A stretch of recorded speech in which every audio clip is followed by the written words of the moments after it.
Good morning! Oh my God. It's 6 a.m. on Sunday at the moment here in Sydney, Australia. So it's a very early good morning, good morning, good morning. How are you all? I am Lala Angela Wang, the host to Range Woman, the variety show.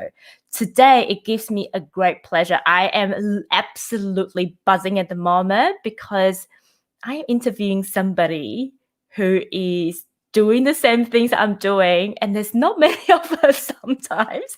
So I get really giggly and excited, and it always excites me to know that there are more women in more male-dominating industries that are killing it in their career as well as killing it in other areas of their lives and created businesses out of a desire, a passion, a something that lights them up. So today, it gives me great pleasure to welcome Sam Razzaghi. I hope I pronounced her name correctly. I did ask. All the way from Canada. I'm just like super excited. So for those of you who don't know what range woman means, range women are essentially women who has multiple passions, and they can. Now, this is a word that I really try to avoid. That's hustling, but also women who are tackling and juggling, right? I believe when we are in our zone of genius, we flow between the various of our passions and we just be happy. And the key is to be able to flow through with ease, flow, and most importantly, plenty of pleasure. So please help me welcome Sam Razzaghi onto the show. Hello, Sam. Did I pronounce your name correctly? I was laughing, but yes, you did good job. Oh, thank you.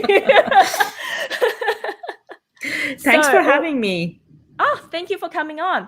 So I generally start the show by asking questions perhaps a lot of people wouldn't opening up their show with. So before we jump on, we spoke about, your passion about helping refugee women. So I want to talk about that because I know you came from, is it Iran? Yes. Yep. What's that journey like, and what made you make the decision to migrate to Canada on your own? Because that's a massive decision, isn't it?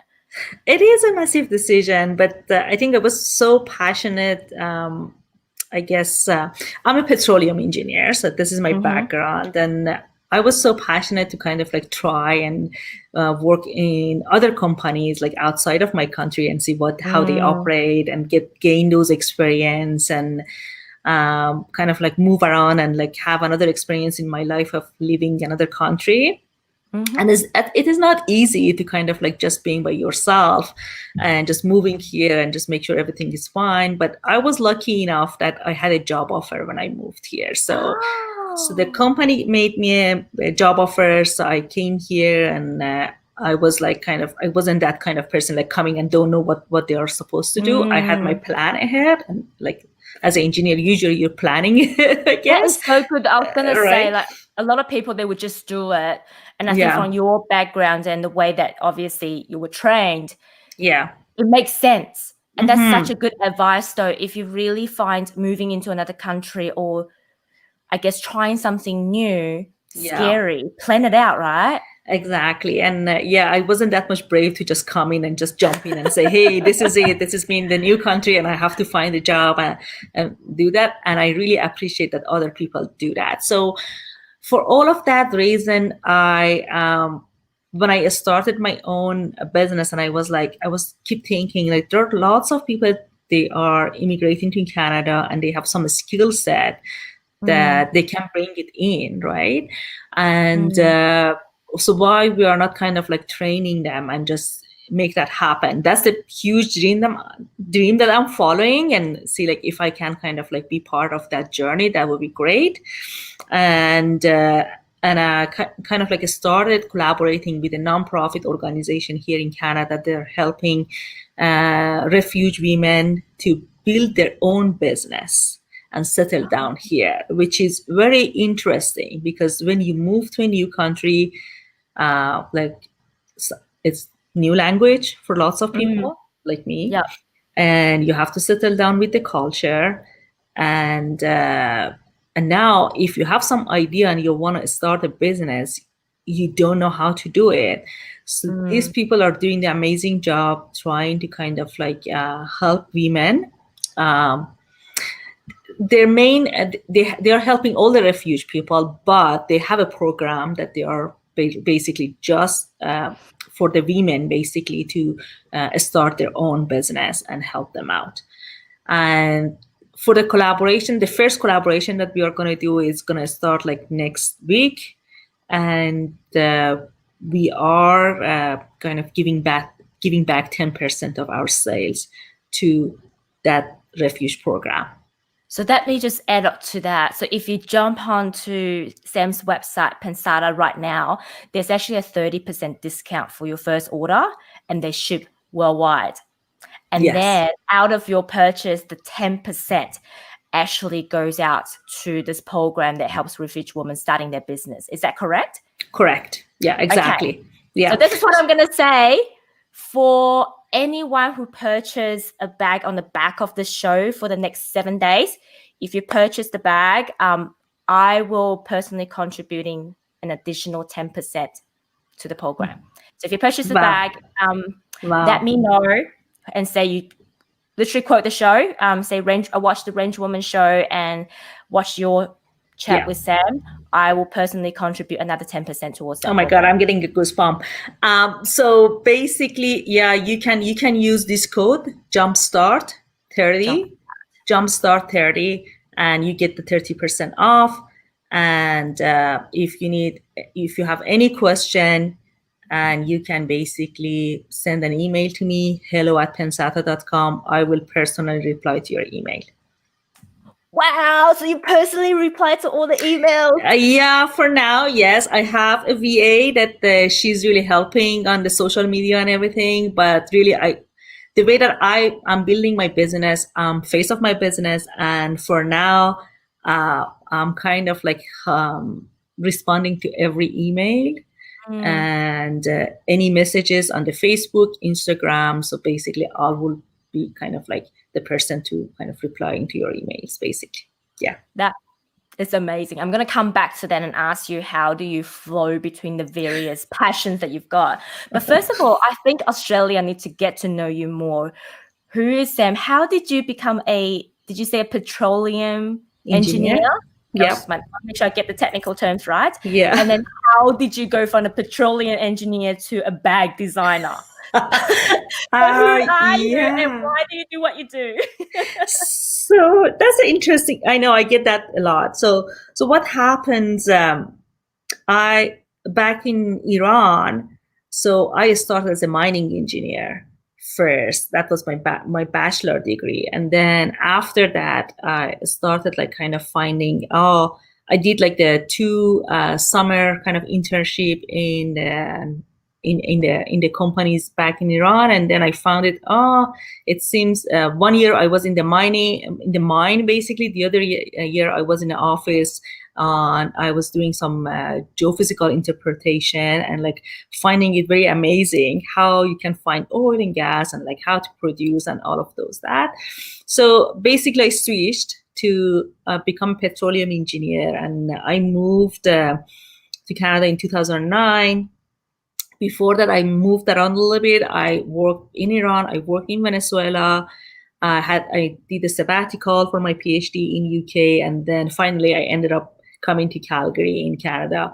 For the people they don't know, Alberta is the province of oil and gas in Canada, and I know oil and gas hasn't been really keen during the last couple of years. If you're watching it, the oil price went down. We had crash, and I know we are talking about the environmental and all of those things, but we know we still need oil and gas for all of our day-to-day things. That was a part of that. And then going to the office every day, watching women. I basically live close to the office, and sometimes I walk and I see like people walking and they have extra shoes in extra bag basically, or they have their lunch in another extra bag. They're carrying like so many stuff. So and I hate that. Mm. I like to travel light. I like to kind of like go to office very light, and I don't like to have so many things in my bags. And most of us, we're guilty that we are piling up all our stuff in the bags and we are not organized, right? Like how many times you want to find your key, you cannot find it, or you want to find your wallet, you cannot find it. Or So then, you like me have a nickname called the bag lady because I have exactly, so many bags. right? There are many people like you and me, basically. And I was just like, okay, we are speaking in the same language everywhere, I guess. On that part. And then I was just like, okay, is there any way that we can engineer this bag? And so I had this in my mind for like 5 years, and I was just like, okay, I have to make that happen. So after doing lots of survey, interviewing women, like, what do you really carry? And it started with the Google Form survey, kind of like sending it to friends and like people in the Facebook page and things, like just asking how many like items do you carry in your bag? And what I wanted to really encourage people, less is more. You don't have to carry many stuff. If you see it from the top, you will see like where the things are, and just carry what you need. You don't, I mean, just make sure about your shoulder. You're getting, I mean, I'm getting older. Next week, it's going to be my birthday. I'm turning 45. I didn't say that, but happy birthday. So basically we are getting to we're getting age, and that's like, okay, so what kind of bag I want to carry? That I mean, you can use it, and I use the leather because I wanted to make sure it's light enough. So I choose the leather, and I ask my manufacturer specifically, just make sure the feeling that you are using between, make sure it's really light. And so we did so many samples to make sure it's one of the lightest bag is in the market, basically. Comparing to the competitors, basically they have like the same kind of bags. And the other thing that I was thinking, I don't want to carry a gym bag to office. I want to still look professional. I want to have a structure. And so that the shoe compartment that I have some customers that they're using it as a lunchbox, basically. That's actually one of my favorite compartments, because there's nothing worse than putting your shoes with your lunch and with all the other things, like my phone, for example, that goes on my face. I'm going to have my shoes on it. It doesn't make sense. Yeah, exactly. That's what we are talking about, right? So I was just like, and then if you decide to not to carry your shoes, you can just like fold it back, and it's become a normal bag. So it's the soft kind of like compartment is waterproof, and the inside is the sweat. It's has a good feeling in it when you look at it. So it's not top luxury of like bag with that's gonna break your bank, but it's a good quality, and we got the 1-year warranty from the manufacturer if anything break, basically. That is so good. Yeah. But it's not just a bag on its own, though. It's also got, I was on your website earlier, it's also got like a little other pouch bag that you can put on it as well. Exactly. It's become a crossbody. It's the pouch. It's kind of like the small wallet. And I'm glad you asked, because the concept behind it is I go to the office at the lunchtime. I want to go grab a coffee or grab a lunch with someone, or I want to go somewhere after work, and I don't want to carry my big one. So it's the grab and go, basically, and comes together. So I think that's the complete package for someone to go out and doesn't have to kind of like say, oh, I should have had this in my bag, or I should have like kind of like I should have had like the separate bags for my night out, or like for going just to grabbing. And the reason it has a crossbody, because I had this issue of going and buying lunch, and I have my phone in my hand, I have my wallet in my hand, I have a coffee and lunch, and I cannot like kind of like move around. But this is a crossbody. You can just easily put, even like when you travel, hopefully we go back to traveling. So you can put your passport easily in it, your boarding pass easily in it. And I traveled with it a lot when I haven't really launched the business. So I just wanted to make sure it's kind of like working properly. When I looked at it, Yeah. I was like, that is definitely my kind of bag because it really does solve all the problems. And it kind of makes sense that an engineer would design a bag that's really functional.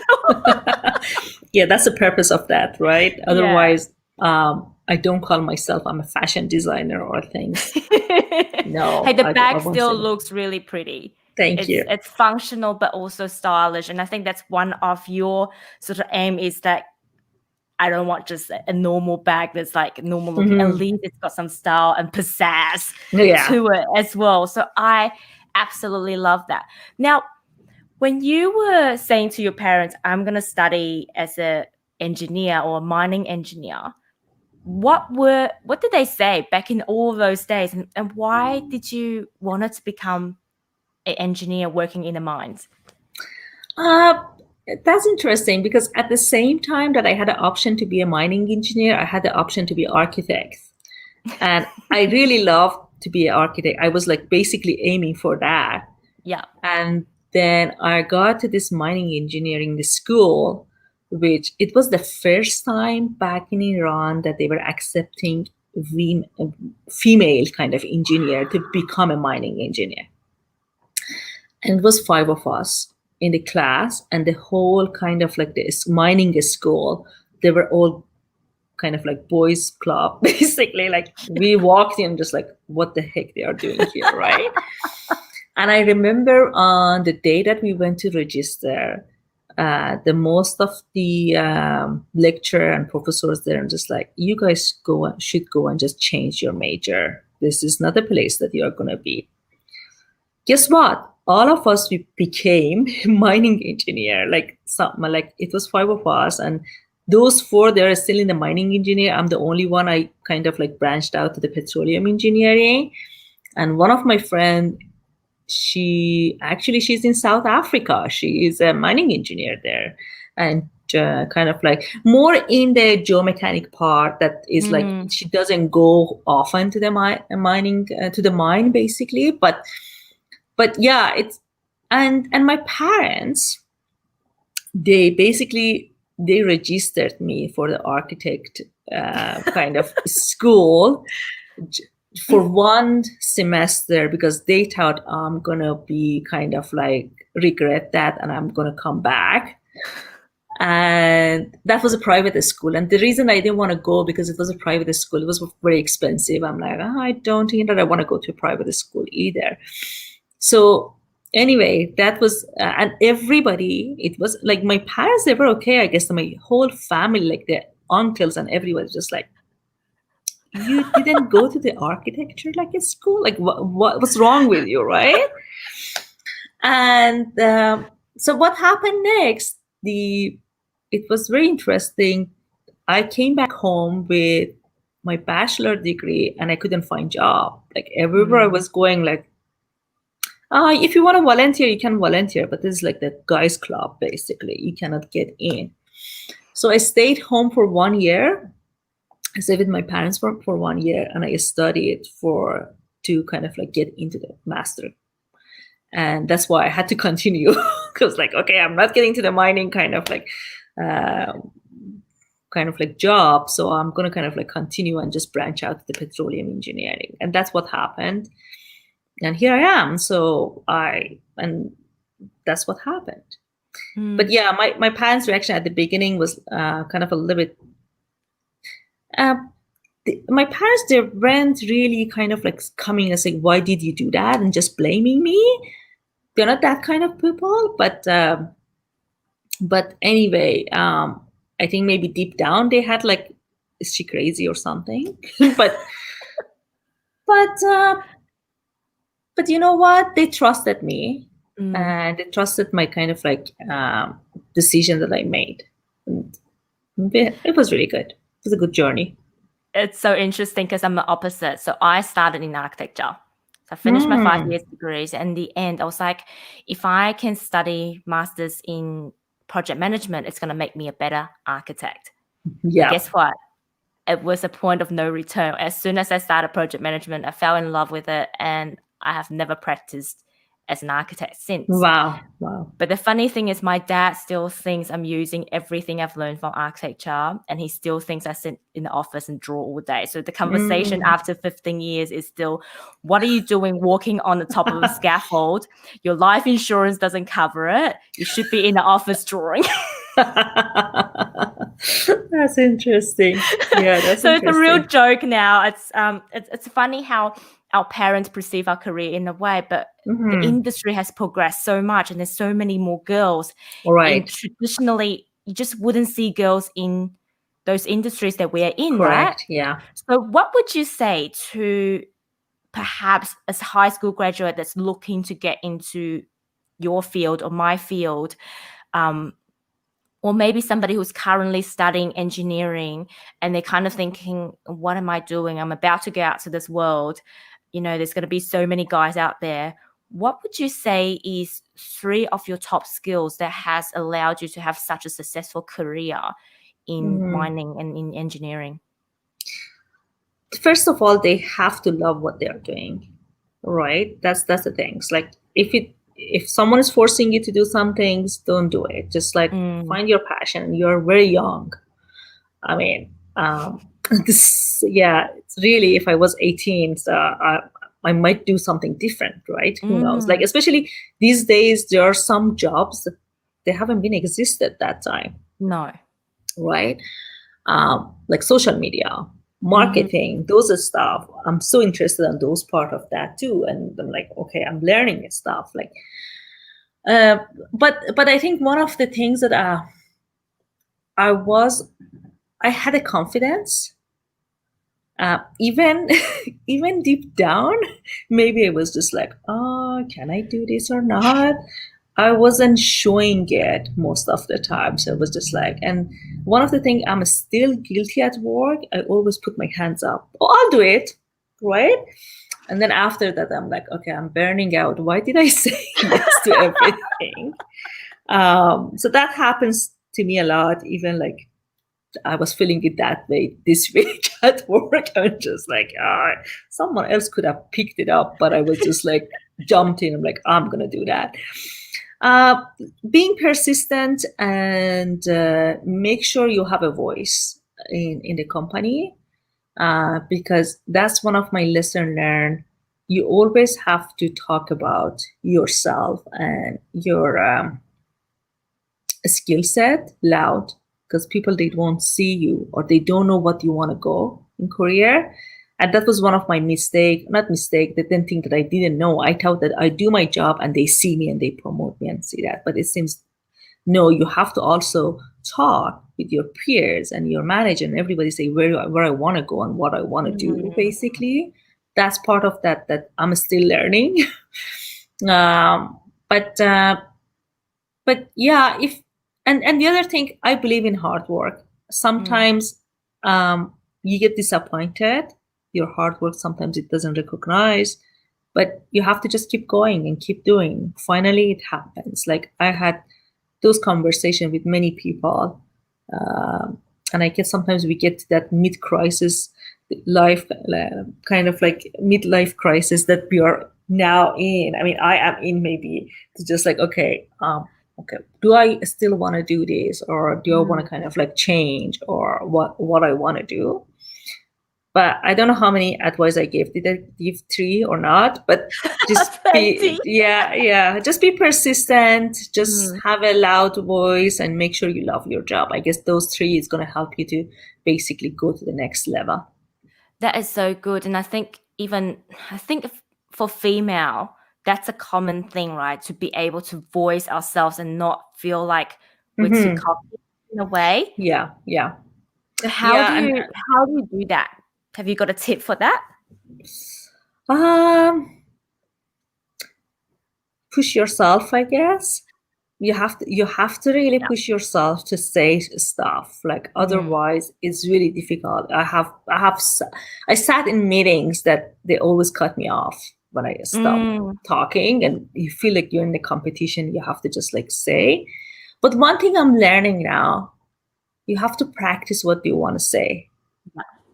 and I'm just learning it now. Maybe it's a little bit late, but I'm learning it. Like, you have to practice what you want to say, and you have to be on the point, and you have to think from top view, like what they want to hear. And it's difficult. It is difficult. You have to, especially if you work in the big corporate company, it's different from like if you are working in a small company. It's different, and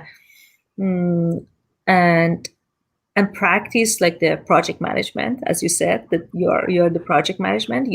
I mean, for every single project that we get, you have to have a timeline. You have to kind of like know what you are doing, and sometimes you rush stuff, and some point is kind of like miss, and we have to redo.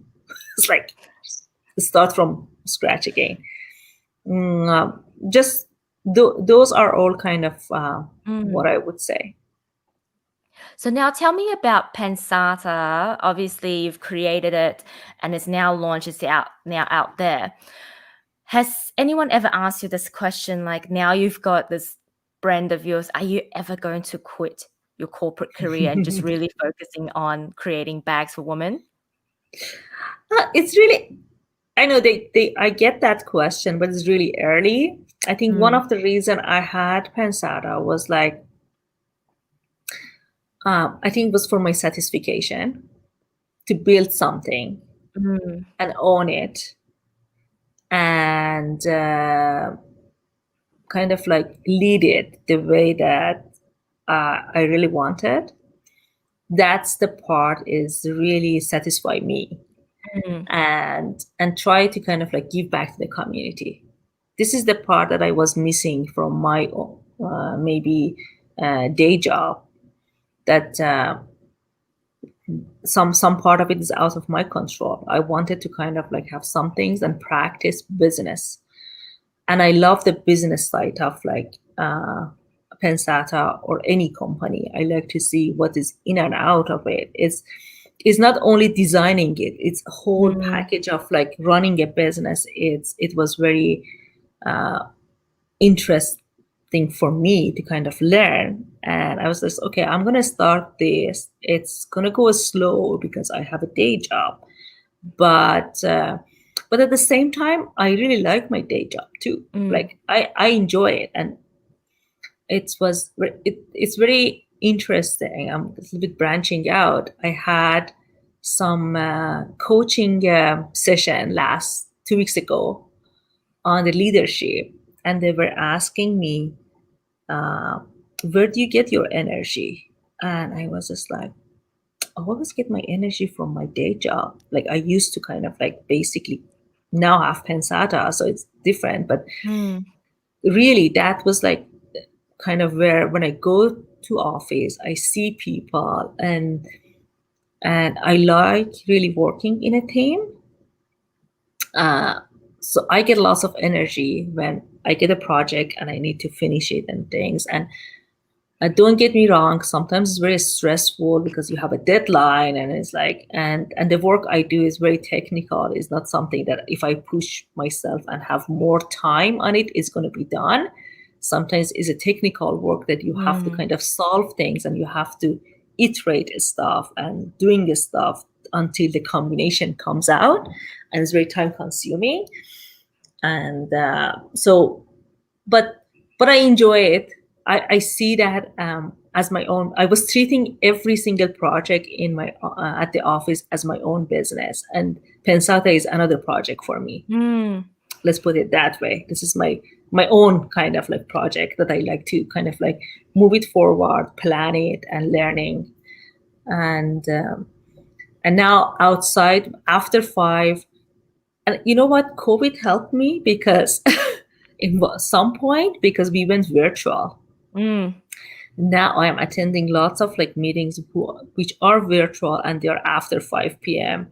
So I can kind of like get home and like kind of like sit in those meetings and listen to people and other people when the time allows. Yeah.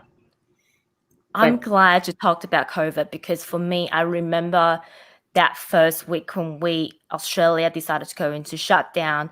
It was literally, how do I run a meeting where we need to look at drawings and plans and paper? And I remember having this conversation with my team. I'm like, team, literally that was the afternoon we had the shutdown, and I had a meeting immediately after the shutdown, and I said, Tim, what are we going to do?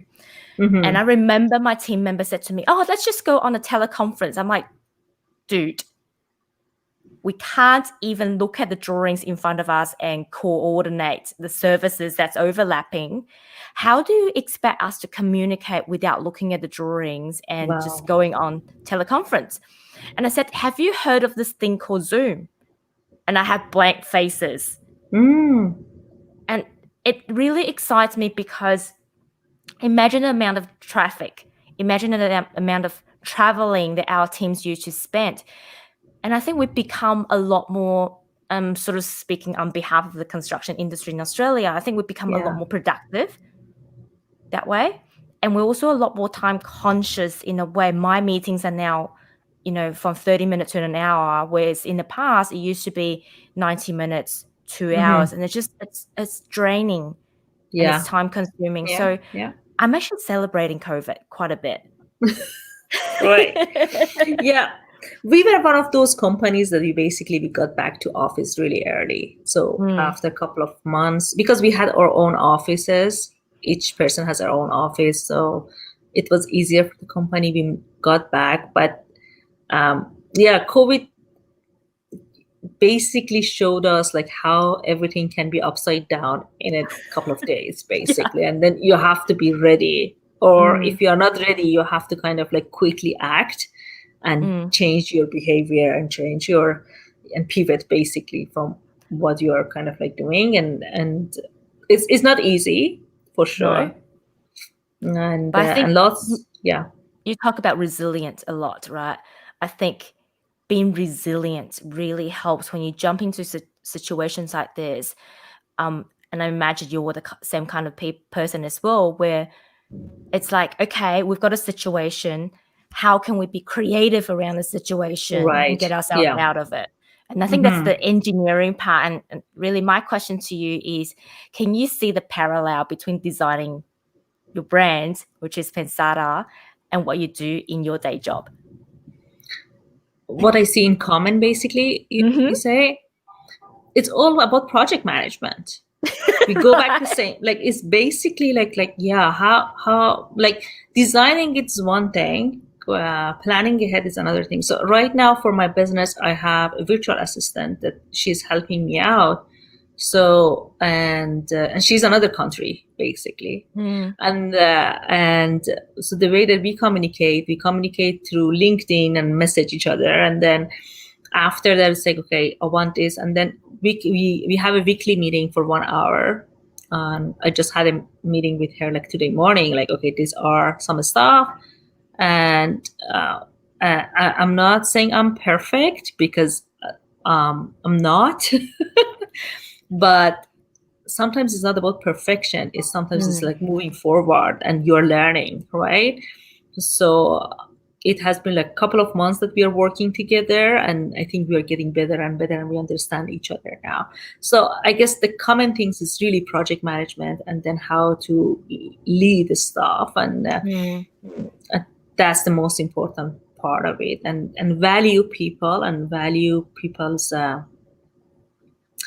I think we're going to branch to another topic, mental health. Make sure where they are. Like it's interesting. Like, for example, yesterday was maybe I was thinking like, okay, I come back from the office and we have a meeting and doing it. And then I got home and I was just like, I'm so drained. I cannot have that meeting like in overnight. And I just messaged her. I'm like, can we do it like tomorrow morning? And she was like, yes. So, okay, yeah, I think we are more fresh in the morning to have a meeting. Otherwise, I think at night I'm going to be just like, I'm the morning person. So at night I'm not functioning properly, I guess. So it's more, it's not just managing your team, right? It's also managing your own state of being. Correct. Well. Yeah. So let's talk about that. I'm glad you mentioned mental health, because I don't know about in your industry in Canada. In Australia, in construction, we've got about 1 million population that's in construction. Wow. And there's about 260-ish men committed suicide every single year. So that's actually, yes way. So that's the Wow. highest fatality in the construction industry. So we talk about safety a lot. Safety is only, so the death by suicide is 6 times more than death by safety incident on site. Huh. So I That's have a very interesting. passionate space about mental health. And what I really would love to ask you is, how do you manage your mental health? Because obviously, mining and petroleum, it's actually really stressful. There's a lot of deadlines. There's a lot of, like you said, sometimes it's not just the time. Time can't even help you at Right. times when you are waiting for a Exactly. result, right? So how Yeah. do you manage your own mental health while It's running a job? difficult. Yep. Especially now you've got Pensatta as well, right?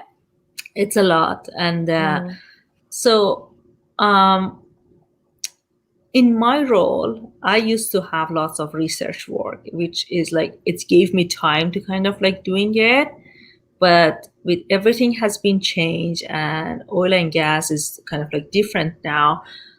So I get a lot more deadline, I guess, now, and I have like more stuff that I need to do, and it's really mm, difficult to do like 5 jobs at the same time, do five kind of like project at the same time. So prioritizing is kind of like one of the things. I guess you have to see like which one is more important the other one, and sometimes um, it's get out of hand too, right? And then you have to have a good relationship and good communication and talk mm, with the people around you, like with your manager, and say, okay, this is the situation I am, how we can solve this, right? and and sometimes I don't act perfectly. I was just stressed out, and that was this week for me. Like, I have a good example of that. And Thursday morning, I just called my boss, and I'm like, and my boss is in US, and I have another kind of like long distance kind of like manager also. So I called him, like, this project, they want it by next week. I don't see it's gonna happen. We have to have a meeting with their managers and see like how we can do it, because I have like other works to do and mm, basically stuff like that. And uh like at the beginning, even like my manager, he didn't get it very well because, like, what, we cannot make the deadline next week, mm, like, um and I guess I was maybe a little bit upset at the beginning, but then what I did, we arranged a meeting for the afternoon, but I was feeling like, okay, I need to talk with my manager again before we get to that meeting. And we talk, and I was just like, I understand that we gave that kind of like deadline, but what we forget, like, this scope has changed. mm, So they came up with the new maps and newer stuff, and I have to redo all of those things. And we need lots of doing back and forth. Like, we can give like some kind of maybe quick and dirty stuff, but that's the part. So I'm glad like I came back and talked to him again just before the mm, meeting happens. Otherwise, um, I mean, kind of like I get out of hand. I'm just like, okay, I'm stressed out. I cannot do my job anymore. Like, this is mm, not gonna happen. And like, it doesn't matter if I work even like 24 hours per day, because it needs some time basically mm, to digest and make sure. And maybe there is a shortcut. And the whole meeting in the afternoon was talking about like, okay, we are in that kind of like situation right now. What we could do to kind of like, what solution we can come up mm, that doesn't need this particular kind of like mm, result, or maybe we can go back to the older result, or we can communicate better. So it all come back to the communication. But what I would do for myself, which kind of like this week was a lesson learned for me, that I need to do, to start doing exercise that I'm not doing. Maybe I need to go for a walk that I'm not doing. mm, uh I took a massage, but it was like, okay, maybe that's kind of like helpful, but I'm guilty of that too. That I mm, can say that. And I was talking to myself like during last couple of days, like, you have to think about your health also. And that was my conversation with my manager. I'm just like, you know what, this is very important, but I feel like I'm kind of like drowning here. And I like my health is not, it's kind of the most important things for me right now. So I have to kind of like take care of that too. And I know at company, they know that I have Pensatta, but the Pensatta is everything is happening after 5 and during weekend, basically. So it's a different story, which is kind of like, burning out me. But at the same time, it's give me energy. So I'll try to kind of like meet my friends for coffee. We still can go for coffee here. So just like we don't go to each other home, but we go for coffee, or like after this today, I'm going to go and meet my friend, just like have some like kind of relaxed time and doing that. So that's kind of like we have to do. And the other thing is like I talk with my family almost every day to make sure we have that kind of like connections all the time. That is so good. And I think quite often a lot of us women in particularly that we forget, if we don't have our health, we can't take care of everyone else around us, right? If you don't have your health, there's nothing that you could do. You'll be in bed, you'll be in hospital. What are you going to do then? Exactly. There's no business, there's no career, there's no family. Yeah. That was my first reaction. I called my husband. I think the first thing was just like, I'm burning out. Like he was like, just breathe, just relax. Everything is gonna be okay. So that's good to have also support. Yes. Yeah. Especially 2020 for me has been a roller coaster. It started in January with my mom became sick and I went back home, and unfortunately we lost her. I'm so sorry. Thank you. And the COVID happened and my flight got canceled. And so I was stalking there and I was just like, okay, what is my next step? What am I supposed to do? We just buried my mom like in 5 days ago, and now I'm dealing with this. The whole stress that I think I went through this year, it's on top of all of things that happened. And I think the first thing I did, I called the agency and I said, just get me out of here with any flight heading out. So we found a flight going out to Kuala Lumpur in Malaysia. So I basically, I was in the 60 hours kind of like journey to get back home. And then self-isolate myself for 14 days. And as soon as I got back to office, everybody started shutting down and working from home. So my COVID and everything started from like January, February, and everything happened. But one of the things is you have to have some things in your hand, and you have to have a hobby and plan and things in your things. And what is kind of like, I think my way of like coping with my mom's not being here was like launching Pensatta. It's like I launched it in June in the middle of COVID, and I'm like, okay, I have to do it for my sake of like saying this is check mark and it's done. And now we go to the next step. Your mom would be so proud of you, Sam. Thank you. Yeah, so it's what it is. It's life is happening, and we have to move forward, and you find your way and just going. Yeah, that is such a beautiful story. Last question. What's your advice for, because I know a lot of people in our industries, especially women, that has got a passion for something else on the side. And quite often it's that word fear of failure, that fear stopping us from really taking that step forward. What if I lose my job? Or what if, this doesn't launch? What if I fail at this? What if it doesn't happen? So what's your advice for someone who's sitting on a brilliant idea, but fear is in the way of them launching it? I would say, think about it this way. You can go to a school, spend 40 grand and get an MBA. You can learn it through your business and your idea. So that was the way I started my own. I was like, okay, do I want to go back and start another kind of like degree, or I was just like, I'm not going to go back to school. Why are you kidding me? Or just learn it through what you are doing. And I invested in myself. I had a coach to kind of like how to launch a product first. And the learning part of it, it adds lots of value to you, even if I don't call it failure, if it doesn't go anywhere, uh, still you did learn a skill set, new Yeah. skill set. That's the important part that is adding value. And don't go crazy and spend like 40K or like something like that. It depends. Like, do you have a business plan, or how do you want to do it? Do you want to do it as a side hustle, or you want to kind of like go full in? That's a decision that you make. But if you have a fear, you can always test your idea in a very less expensive way. It's like what you did, right? You went and did your market research. You asked women what Exactly. do they put in their bags. And I Yeah. think it's like there are a lot of logical women out there. It's really Mm-hmm.